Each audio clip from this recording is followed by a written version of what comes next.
Ahojte, dnes sa pozrieme na LEGO 76832 Lightyear Raketa XL15.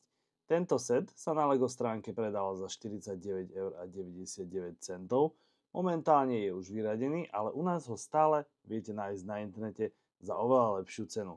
Set obsahuje 497 dielikov. Dizajn vesmírnej rakety je skutočne špičkový. Krídla sú poskladané v úhle dokonca tak dobre, že nevidno žiadne medzery. Neviem prečo, ale najviac na tomto sete sa mi páči, ako vyzerá zozadu. Či už je to pôsobivým využitím dvoch odtieňov sivej farby, alebo celkovo vzhľadu, ktorý naozaj pripomína vesmírne vozidlo, myslím si, že dizajnéri odviedli fantastický kus práce. Mojou obľúbenou časťou LEGO setov sú odkladacie priestory pre príslušenstvo a ani v tomto smere ma tento set nesklamal. Vzadu je priestor pre všetko príslušenstvo Buzza Lightyeara, ktoré tu dostal. Veľkú pochvalu si zaslúži set aj za to, že prichádza so stojanom pre raketu a tým pádom si ho viete pekne vyložiť na poličku.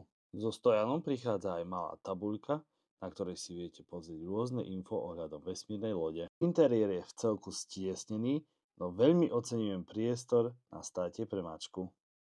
Buzz Lightyear má na sebe oranžovú kombinézu, so sebou svoju mačičku Sox, počítač a rôzne ďalšie príslušenstvo. Ďalšou figurkou je Moe Morrison, ktorý má skutočne dobre vyzerajúcu potlač na tele aj na nohách, takýto chránič na ramenách, vyzerá to, že v ruke drží plameňomet, na hlave má takúto krásne vyzerajúcu prilbu. Ďalšou figurkou je Darby Steel.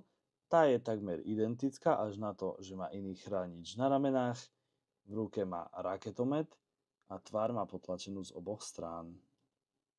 Ja vám veľmi pekne ďakujem za pozornosť, nezabudnite na odber a vidíme sa pri ďalšom videjku. Čaute.